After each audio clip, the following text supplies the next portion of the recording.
Después de hacer los trámites en la aduana chilena, cruzo la frontera por el paso Río Xainemeni y entro a Argentina por la ciudad de Los Antiguos, en la provincia de Santa Cruz. Acá cambio los pesos chilenos que me quedan y tenía la intención de recorrer la Ruta 41, que se interna entre los parques Patagonia de Chile y Argentina, muy cerca de la frontera. Pero la gente de Gendarmería me dijo que estaba complicado y ni siquiera ellos, con las 4x4, van por ese camino hasta el Paso Roballos. Entonces solo fui al mirador. Después, la gente de Vialidad me dijo que directamente estaba intransitable.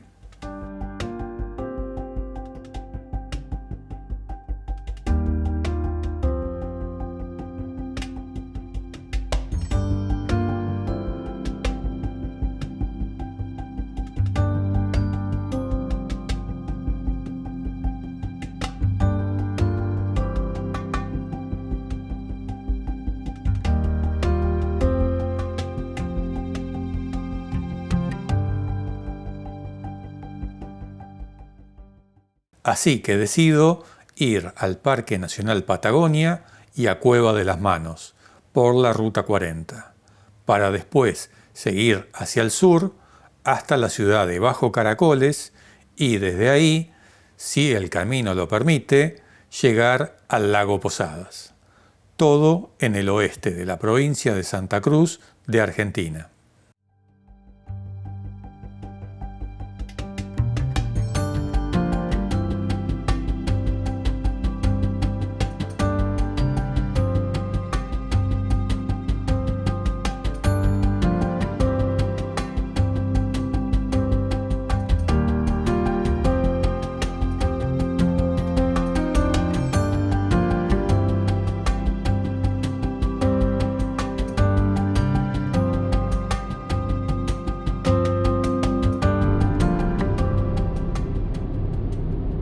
Para eso, primero hay que tomar la Ruta 43, que va bordeando el lago Buenos Aires, y llegar a la ciudad de Perito Moreno.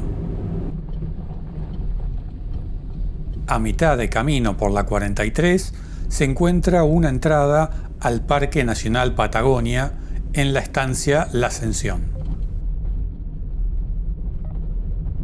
Desde aquí se pueden recorrer diferentes senderos de hasta 10 kilómetros y zonas de acampe, pero al no poder ingresar con mi vehículo quedaba afuera de mis posibilidades.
La geografía ha cambiado bastante, y si bien hay algunas lomas, todo es mucho más plano que en Chile. Esta es la costa del lago Buenos Aires, que, conjuntamente con el lago Carrera del lado chileno, forman esta inmensa extensión de agua dulce.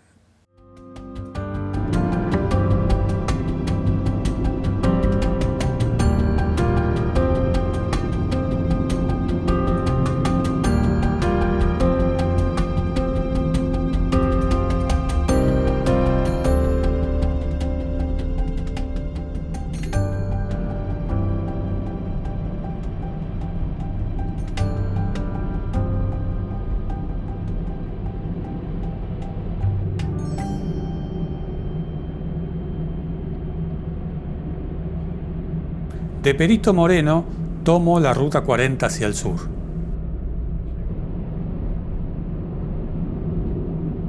Al principio es una llanura inmensa, que después se empieza a transformar en fantásticos cerros de colores.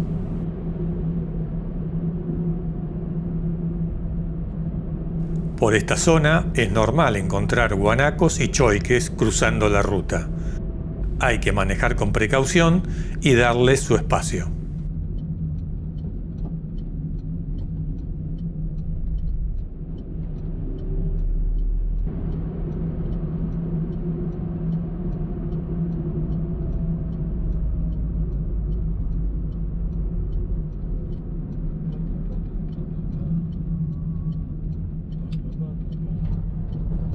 Por fin llego a esta otra entrada del Parque Patagonia, que es el Cañadón Pinturas.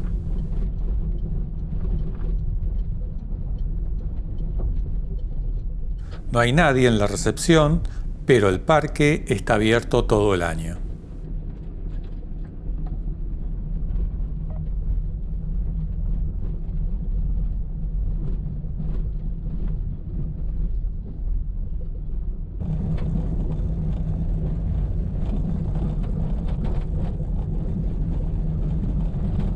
Apenas ingresa, está el sendero Tierra de Colores, que prometía bastante, pero que pensé en hacerlo al día siguiente, y me equivoqué porque iba a llover.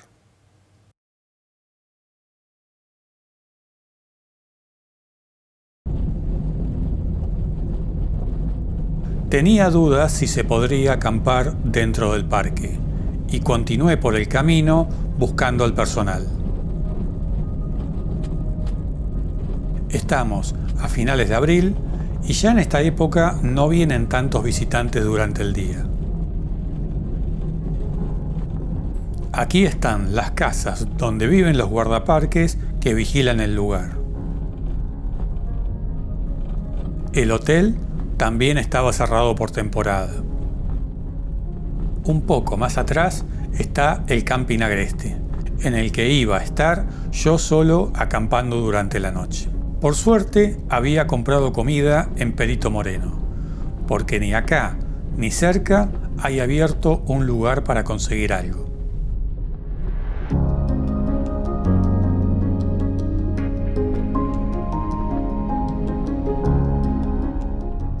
Temprano por la mañana salgo hacia la Cueva de las Manos, pero por el camino que está dentro de este parque y termina justo enfrente, en la parte superior del Cañadón Pinturas.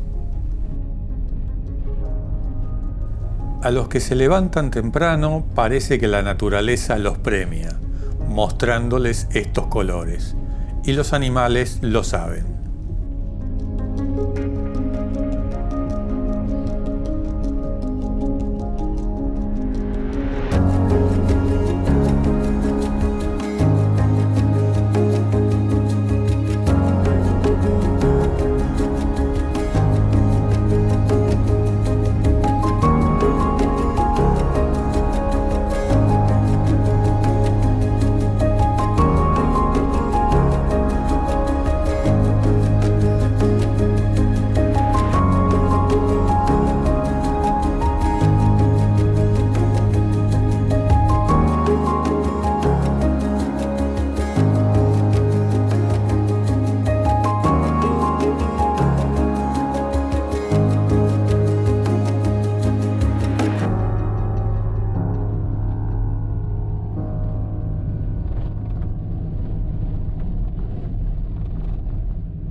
Aunque el cielo se va nublando cada vez más, a esta hora el sol pinta de dorado las cosas.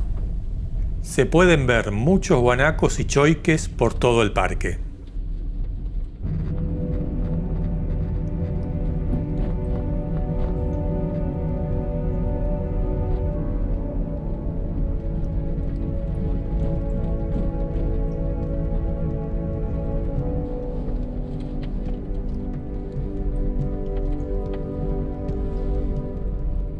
Acá hay una proveeduría y otro camping, que están cerrados ahora.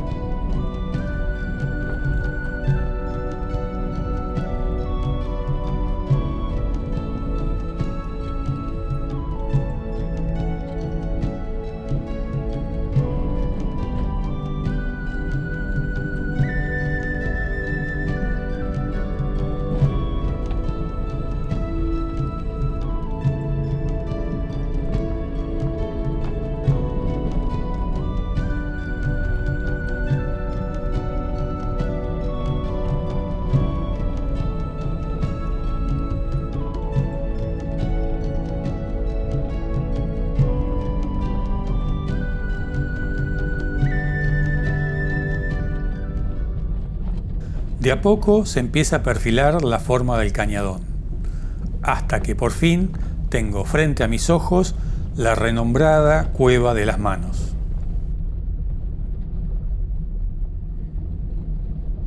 Llego al estacionamiento y desde aquí nace el sendero Bajada de los Toldos, para cruzar al otro lado.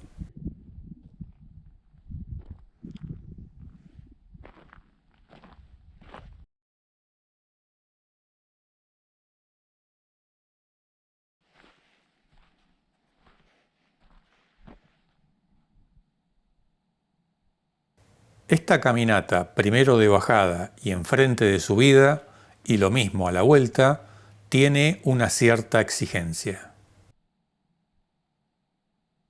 En buena parte se ha construido escalones para que sea un poco más fácil y seguro el recorrido. Pero es una gran forma de tomar conciencia del imponente tamaño del cañadón y tener un contacto directo con la textura y forma de sus paredes.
Los huesos de un animal son una clara señal de la presencia de cóndores.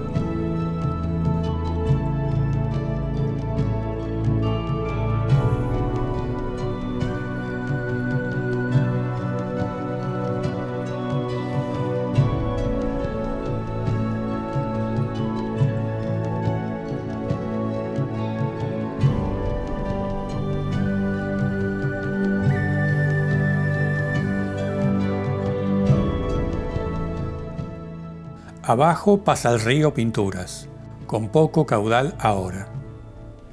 Al estar en el fondo del cañadón, es un lugar protegido de los vientos patagónicos.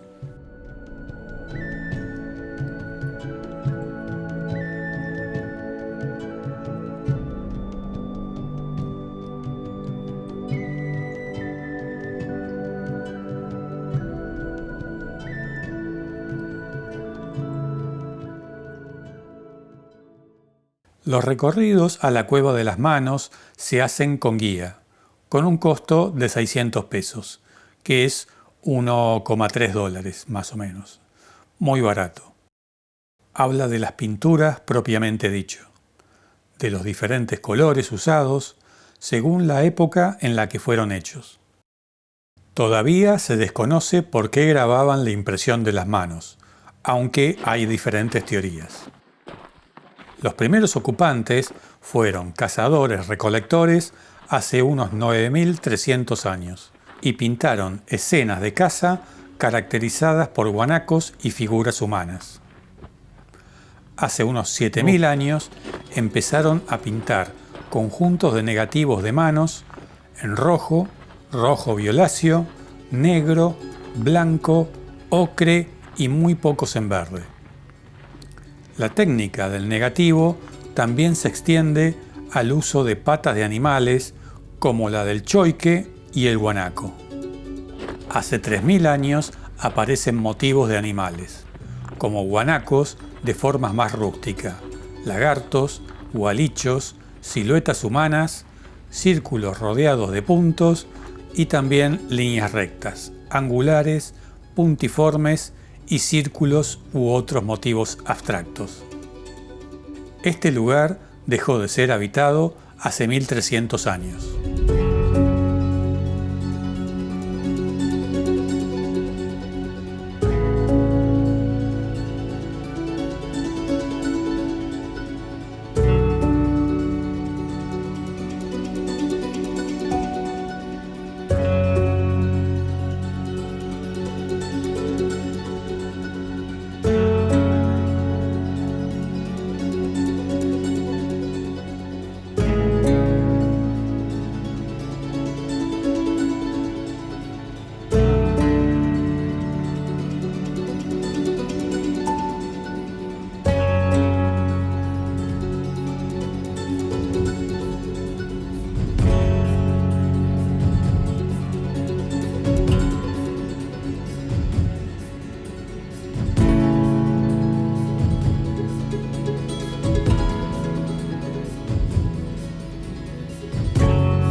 He visto el mismo tipo de pinturas en Villa Futalaufken y en Villa Cerro Castillo durante este viaje por la Patagonia. Pero ninguno de esos lugares se compara con la cantidad, la variedad y el estado de conservación que hay acá.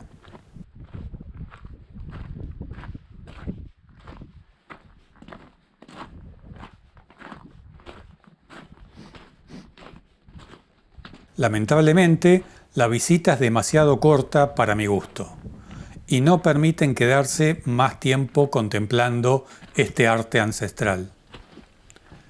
Eso se debe a que, aunque parezca increíble, hay gente que viene a dañar este patrimonio queriendo pintar su nombre encima o alguna parecida. En fin, el clima empezaba a complicarse, así que no hice ningún paseo más y seguí camino.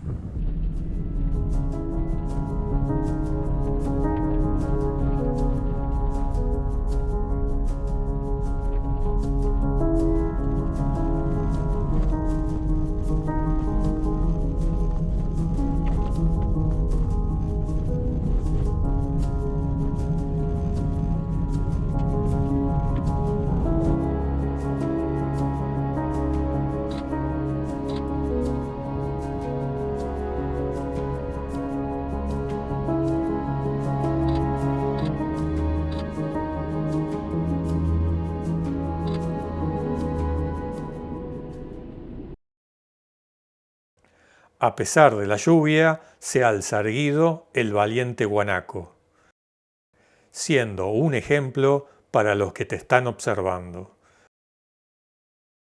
Pero cuando te pica, te pica.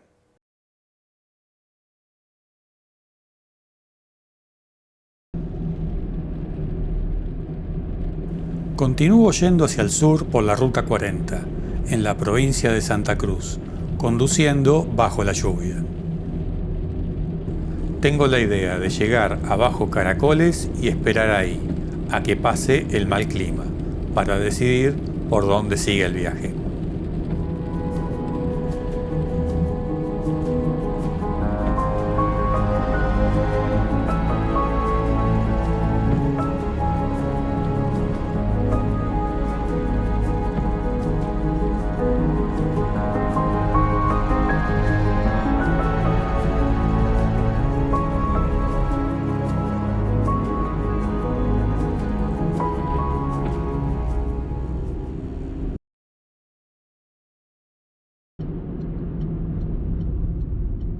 Salgo de Bajo Caracoles con la intención de llegar al lago Posadas por la ruta 39, que está a unos 90 kilómetros. Acá, en Bajo Caracoles, hay un hotel con muy mala atención y ni siquiera te abren la puerta, que en este momento está ocupado por los trabajadores que arreglan la ruta. Pero hay que llevarse bien porque son los dueños de la única estación de servicio que hay acá. Solo tiene Nafta Super. Por suerte está el hostal Ruta 40, que tiene unas habitaciones confortables con comedor común que me costó 4.000 pesos, o sea, unos $9. Lo atiende Marisol, que es una persona extraordinaria. Enseguida se preocupó por qué iba a comer y me trajo de la casa cordero con papas al horno. Para hoy, domingo, me preparó una docena de empanadas, de las más ricas que he comido, de las cuales comí 6 al mediodía y me llevo 6 para la noche.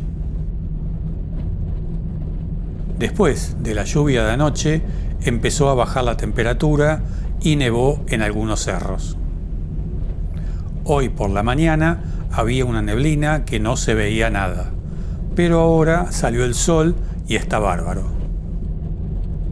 Por suerte, la lluvia no afectó el estado del camino, y si bien voy despacio por el tipo de ripio, sigo avanzando. Está en duda el estado del camino porque si bien lo están arreglando, parece que puede haber algún tramo complicado, según me dijeron. Por otro lado, pude encontrar lo que hacía ruido en la Berlingo, que era un soporte en el medio del escape que se quebró, y lo arreglé a la vieja usanza, con un trozo de alambre, y parece que por ahora aguanta.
Antes del lago está la ciudad de Lago Posadas, donde se puede conseguir hospedaje y alimentos, pero yo ya vengo preparado.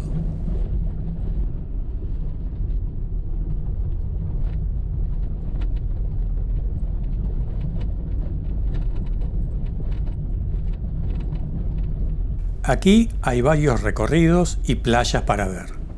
Esta se llama La Costosa y es el primer contacto que tengo con el espectacular Lago Posadas. Y acá el viento patagónico se hace sentir en toda su magnitud.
Quiero llegar al lugar más emblemático del lago, que es una formación rocosa en forma de islote.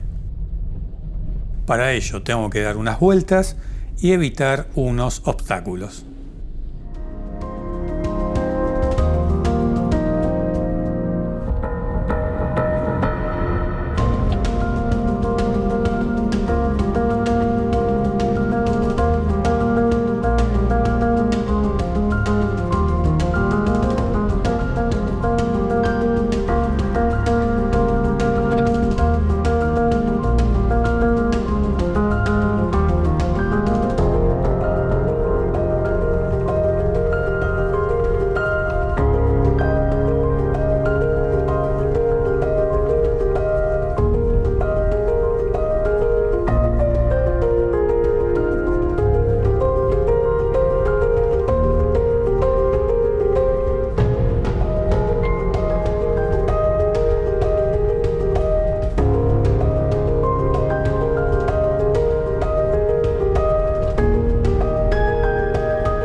Pero díganme si no vale la pena ver esto: el arco de piedra del lago Posadas.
Acá iba a establecer mi campamento, frente al arco, frente al lago, mirando la cordillera de los Andes, con unas ráfagas de viento que casi no me dejaron dormir durante toda la noche, porque movían la berlingo como a un juguete.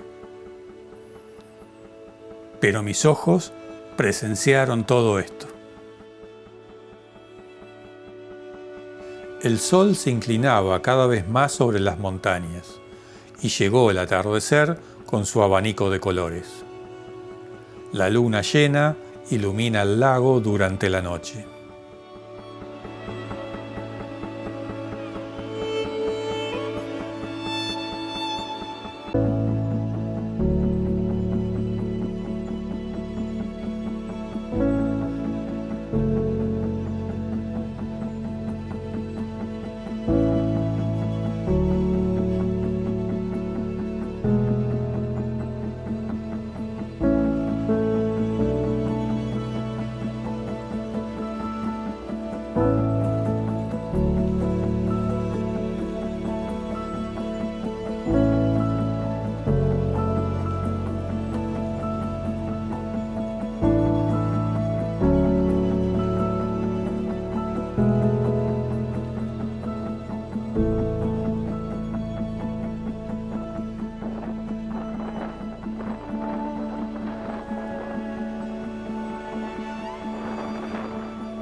A eso de las 10 de la mañana, después de haber tomado fotos y unos buenos mates, me pongo en marcha para ir al final de este lago, y donde comienza el lago Pueyrredón.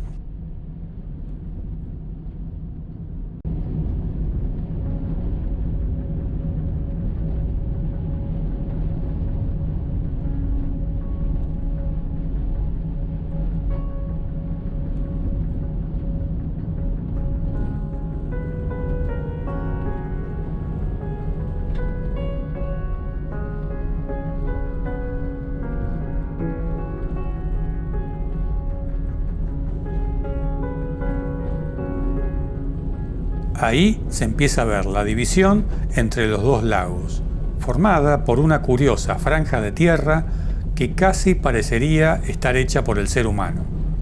Inclusive es transitable para ir hasta la otra orilla.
El viento es más fuerte acá y moja los vidrios completamente.